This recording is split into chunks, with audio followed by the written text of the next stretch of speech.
ఓం గంగణపతే నమ. ఐం సరస్వత్యై నమ. శ్రీమాత్రే నమో నమ. యా దేవి సర్వభూతేషు మాతృరూపేణ సంస్థితా నమస్తస్యై నమస్తస్యై నమస్తస్యై నమో నమ. ఓం నమ శివాయ. శివాయ గురవే నమ. క్లీం కృష్ణాయ గోవిందాయ గోపీజనవల్లభాయ శ్రీకృష్ణ పరబ్రహ్మణే పరంజ్యోతిషే నమ. క్రీం క్రీం మహాకాళికాయ నమ. ఓం నమో భగవతే కాళభైరవాయ నమో నమ. శ్రీరామ జయ రామ జయ జయ రామ రామాయ నమో నమ. జయ గురు దత్తాత్రేయాయ నమ. దురాన్ దత్తాత్రేయాయ నమ. యూట్యూబ్ ప్రేక్షకులకు అందరికీ కూడా నమస్కారం అండి. నేను పాలపర్తి గురునాథ శర్మ, జ్యోతిష్యం వాస్తు సిద్ధాంతిని. మీకంతా కూడా గోచారీత్యా గ్రహాల యొక్క స్థితిగతి కలియిక వాటి ప్రభావం అంతా కూడా విశ్లేషణ చేయడం జరుగుతుంది. ప్రధానంగా చూసుకుంటే ఈరోజు చెప్పబోయే టాపిక్ ఏంటంటే ఈ యొక్క రాహుకేతు ప్రభావం వల్ల జాతకరీత్యా జన్మజాతక వశాత్తు కొంతమందికంతా కూడా రాహుకేతులు ఈ స్థానంలో ఉంటే కనుక దోషకారిగా ఉంటారు. ఏ స్థానాలు అని చెప్పేసి అంటే ప్రధానంగా చతుర్థ స్థానము, అష్టమ స్థానం అని చెప్పేసి అంటారు. జాతకరీత్యా ఎవరికైతే కనుక ఈ స్థానంలో రాహువు కానీ కేతువు కానీ సంచారం చేస్తూ ఉంటాయి లగ్నవశాత్తు, దాన్నంతా కూడా చతుర్థ స్థానంలో రాహు కానీ కేతు కానీ సంచారం చేస్తే ఏ లగ్నమైనా ఉండొచ్చు, ఏ రాశి అయినా కావచ్చు, ఎవరైనా కానీ దీనికి ఆ దోష ప్రామాణికం అనేది చెప్పడం జరుగుతుంది. ఏంటిదంటే దానికి చతుర్థ స్థానంలో అయితే గనక మాతృమూలకమైన పితృశాపం, మాతృమూలకమైన పితృదోషం అని చెప్పేసి అని, మరి అష్టమ స్థానంలో రాహు కానీ కేతువు కానీ సంచారం చేస్తుంటే దాన్ని స్త్రీ శాపం అని చెప్పేసి అని దాన్నంతా కూడా ప్రామాణికంగా చెప్పడం జరుగుతుంది. ప్రధానంగా చూసుకుంటే ఈ యొక్క అష్టమ స్థానంలో కేతు సంచారం చేసిన, ఈ యొక్క చతుర్థ స్థానంలో రాహు సంచారం చేసిన దాన్ని పితృదోషం కింద అంటారు. మరియు చతుర్థ స్థానం అంతా కూడా మాతృమూలకమైన స్థానం అని చెప్పడం జరుగుతుంది. అష్టమ స్థానం అంతా కూడా దీర్ఘ సుమంగళ యోగము, సౌభాగ్య స్థానము, అష్టమ స్థానం అనేది ఆయుస్థానం అని చెప్పేసి చెప్పడం జరుగుతుంది. ఆకస్మిక ధనలాభాన్ని ఇచ్చే స్థానంగా చెప్తుంది. మరియు ఆకస్మిక ధన వ్యయాన్ని ఇచ్చే స్థానంగా చెప్పడం జరుగుతుంది. కర్మ ఫలితాన్ని అనుభవించే విధంగా చేసే స్థానంగా చెప్తుంది. ఈ యొక్క స్థానాలను బట్టి ఫలితాలు అనేది మారుతూ ఉంటాయి అన్నమాట. ఈ యొక్క లగ్నవశాత్తు మీరు చూసుకోవాల్సి ఉంటుంది. మేషాది ద్వాదశ రాశుల వాళ్ళకి ఇప్పుడు చెప్పబోయే టాపిక్ ఏంటంటే స్త్రీ శాపం కానీ మాతృమూలకమైన పితృదోషం కానీ ఉంటే గనక, మాతృమూలకమైన పితృదోషం కానీ మాతృమూలకమైన మాతృశాపం కానీ ఉంటే కనుక ఈ యొక్క జన్మజాతకంలో మీకు అంతా కూడా ఆలస్య వివాహం అవడం కానీ, లేకపోతే ఆలస్య సంతానం అవుతుండడం కానీ, ఈ యొక్క ఎదుగుదల లేకపోవడం కానీ, వృత్తిలో కానీ ఉద్యోగంలో కానీ ఎంత ప్రయత్నం చేసినా అనుకున్న స్థాయిలో ఎదుగుదల లేకపోవడం, ఆర్థికంగా కుంగిపోవడం, ఆర్థికంగా నష్టపోవడం కానీ జరుగుతూ ఉండడం, ప్రధానంగా ఆస్తి నష్టం పోవడం మీకంతా కూడా జరుగుతూ ఉంటుంది. ప్రధానంగా స్థిరాస్తి అంతా కూడా ఎంత ప్రయత్నం చేసినా కొనుక్కోలేకపోవడం, గృహయోగం అంతా కూడా ఎంత ప్రయత్నం చేసినా కొనుక్కోలేకపోవడం, భూ సంపద అంతా కూడా ఎవరి చేతిలో మీరంతా కూడా నష్టపోవడం అనేది జరుగుతూ ఉంటుంది అన్నమాట. ఎవరి వల్ల అయినా కానీ స్త్రీ శాపం కానీ ఇవన్నీ ఉంటాయి కనుక దీన్ని ప్రామాణికంగా అంతా కూడా జాతకరీత్యా ఉండే దోషాలకంతా కూడా జ్యోతిష సిద్ధాంతాలతోటి మీ జాతకాన్ని అంతా కూడా జన్మ జాతకాన్ని విశ్లేషణ చేయించుకోవాలి.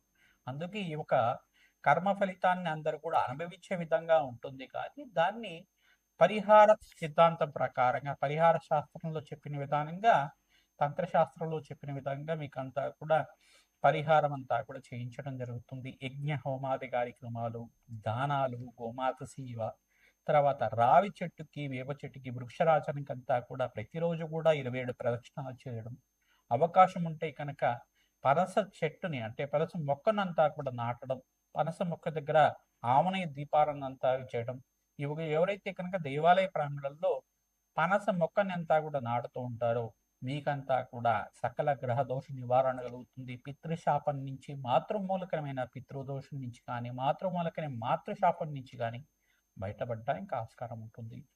సర్పదోషము, సర్పశాపం అంతా కూడా కారణం రాహుకేతులు అవుతారు. ఈ యొక్క స్త్రీ శాపం కానీ, మాతృమూలకమైన పితృదోషం కానీ, మాతృశాపం నుంచి బయటపడడానికి కానీ ఎటువంటి పరిహారాలు ఆచరించాలి, ఎటువంటి దోషాలంతా కూడా జన్మజాతకం వశాత్తు, లగ్న చక్ర వశాత్తు మేషాది ద్వాదశ రాశుల వాళ్ళకంతా కూడా వర్తిస్తాయి. రాహుకేతు ప్రభావం వల్ల ఎటువంటి పరిహారం అంతా కూడా చేసుకుంటే అఖండమైన ఐశ్వర్య ప్రాప్తి కలుగుతుంది, వంశాభివృద్ధి కలుగుతుంది అంతా కూడా తెలుసుకోవడం జరుగుతుంది. కుంభరాశి జాతకులకి లగ్న చక్రవశాత్తు రాహు చతుర్థ స్థానంలో ఉంటే కనుక దీన్ని మాతృమూలకమైన పితృదోషం అంటారు. కేతు గాని చతుర్థ స్థానం ఉంటే మాతృశాపం అంటారు. అష్టమ స్థానంలో కేతు ఉంటే కనుక దాన్ని ఈ యొక్క స్త్రీ శాపం అంటారు. దీని నుంచి బయటపడడానికి ప్రతినిత్యం కూడా సువాసిని అర్చన విధానం చేసుకోవడం, ప్రతినిత్యం కూడా విధవాళ్లకు అన్నదానం చేయడం, గోమాత సేవ చేయడం, పక్షులకంతా కూడా ఆహారం పెడుతూ ఉండడం వల్ల సకల శాపాల నుంచి బయటపడడానికి ఆస్కారం ఉంటుంది. ప్రతినిత్యం కూడా గోమాతకి శనగలు, ఉలువలు, మినువులు మరియు ఈ యొక్క బొబ్బర్లంతా కూడా నానబెట్టినవి తరచుగా నివేదన చేస్తూ ఉండాలి. గోమాతకంతా కూడా నానబెట్టిన వస్తువులన్నీ కూడా నివేదన చేస్తూ ఉండాలి. ప్రధానంగా గోమాతకి ఎవరైతే పచ్చిక ప్రతినిత్యం కూడా మీ చేతితో పెడుతూ ఉంటారో సకల దోషాల నుంచి బయటపడడానికి ఆస్కారం ఉంటుంది. దేవి భాగవతాన్ని పారాయణం చేసుకుంటూ ఉండాలి. సకల గ్రహ దోషాన్ని నివారణ కలుగుతుంది. సకల శాపాల నుంచి బయటపడడానికి ఆస్కారం ఉంటుంది. ఆర్థికంగా ఉన్నత స్థితి వెలగడానికి ఈ దోషాలంతా కూడా నివారణ చేసుకుంటే కనుక మీకంతా కూడా అఖండమైన ఐశ్వర్య ప్రాప్తి కలుగుతుంది. సకల సౌభాగ్యాలు లభిస్తుంటాయి. సువాసిని వచ్చే విధానంలో శనగల వాహనం చేసుకోవడం, ప్రధానంగా సువాసిని దేవికంతా కూడా మంగళగౌరి దేవి పూజ ఆచరించడం, ప్రతినిత్యం కూడా సువాసిని అర్చన విధానం చేసుకోవడం వల్ల అఖండమైన సౌభాగ్యం లభిస్తుంది. గురు పుష్యమి యోగంలో మీరంతా కూడా చేయండి, మంచి ఫలితాలు పొందుతారు. ప్రధానంగా రవి పుష్య యోగం అంటారు. ఆదివారం ఈ యొక్క పుష్యభి నక్షత్రం ఉన్న సమయంలో అంతా కూడా ఈ యొక్క రవి పుష్య యోగంలో కూడా ఈ దానాది కార్యక్రమాలు చేసుకోవడం వల్ల మంచి ఫలితాలు పొందుతారు. గురువారం, మంగళవారం, శుక్రవారం రోజున ఈ యొక్క పసుపు కొమ్ములంతా కూడా దానం చేయడం, పసుపు కొమ్ములంతా కూడా ముత్తైదులకంతా కూడా వాయనం ఇస్తుండడం వల్ల సకల సౌభాగ్యాలు లభిస్తుంటాయి. అష్టైశ్వర ప్రాప్తి కలుగుతుంది. పుత్ర పౌత్రాది సమృద్ధి కలుగుతుంది. వివాహాది శుభకార్యాలు జరగడానికి ఆస్కారం ఉంటుంది. మహాలక్ష్మి స్థిర నివాసంగా ఉంటుంది. ప్రతినిత్యం కూడా మహాలక్ష్మి దేవి ఆరాధన తామర పూలతోటి, తులసి దళాలతోటి, మల్లెపూలతో చేసుకోవడం వల్ల సకల సౌభాగ్యాలు లభిస్తుంటాయి. అష్టైశ్వర ప్రాప్తి కలుగుతుంది. శ్రీమాత్రే. మేషాది ద్వాదశ రాశుల వాళ్ళకి ప్రధానంగా చూసుకుంటే చతుర్థ స్థానం గృహయోగం కోసం చెప్తుంది, స్థిరాస్తి కోసం, భూసంపద కోసం చెప్తుంది, మరియు ప్రధానంగా చూసుకుంటే స్థిర ఐశ్వర్యం కోసం కూడా చెప్తూ ఉంటుంది. అంటే పితృదేవతలకు ప్రీతికరంగా పితృ ఆర్జితం అంతా కూడా పూర్వీకులు ఆర్జించిన ఈ యొక్క ఆస్తి స్థిరాస్తి లభించాలన్నా చతుర్థ స్థానము, అష్టమ స్థానం చాలా బాగుండాలన్నమాట. ఈ స్థానాలు కనుక రాహు గాని కేతు గాని క్రీతికృతమై లగ్నవశాతం ఉంటే గనక దానికి మాతృమూలకమైన పితృదోషం గాని, మాతృమూలకమైన మాతృశాపం గాని లభించడానికి ఆస్కారం ఉంటుంది. ప్రధానంగా అష్టమ స్థానం ఆయుస్థానం అంటారు. దాన్ని అంతా కూడా మాంగళ్య స్థానము, దీర్ఘ సుమంగళి యోగం కోసం చెప్పే స్థానం అని చెప్పేసి అంటారు. స్త్రీలకి విశేషంగా ఈ స్థానాల్లో అంతా కూడా రాహు ఉంటే గనక దీన్నంతా కూడా స్త్రీ శాపం అంటారు. పురుషులకు కూడా స్త్రీ శాపం వర్షించడానికి ఆస్కారం ఉంటుంది. ప్రధానంగా ఈ యొక్క అష్టమ స్థానంలో అంగారకుడు రాహు కలిసి ఉంటే కనుక దాని మాంగళ్య దోషం అంటారు. అంగారకుడు కేతు కలిసి ఉంటే కనుక స్త్రీ శాపము, మాంగళ్య దోషం అంటారు. దీని నుంచి బయటపడడానికి ప్రతినిత్యం కూడా సువాసిని అర్చన విధానం ఆచరించడం, ప్రతినిత్యం కూడా దేవతా కళ్యాణం ఆచరిస్తూ ఉండాలి. శివపార్వతుల కళ్యాణం పుణ్యక్షేత్రంలో శ్రీశైల ప్రాంగణంలో అంతా కూడా చేసుకోవడం వల్ల సకల దోషాలు, సకల శాపాల నుంచి బయటపడడానికి ఆస్కారం ఉంటుంది. సుబ్రహ్మణ్య స్వామి కళ్యాణం అంతా కూడా కృత్తిక నక్షత్రం షష్ఠి తిథి రోజు మంగళవారం వేళల్లో కానీ, ప్రతినిత్యం కూడా గురువారం వేళల్లో కానీ ఈ యొక్క కళ్యాణం, సుబ్రహ్మణ్య స్వామి కళ్యాణం అంతా కూడా ఆచరించడం వల్ల సకల శాపాల నుంచి బయటపడడానికి, సకల దోషాల నుంచి బయటపడడానికి ఆస్కారం ఉంటుంది.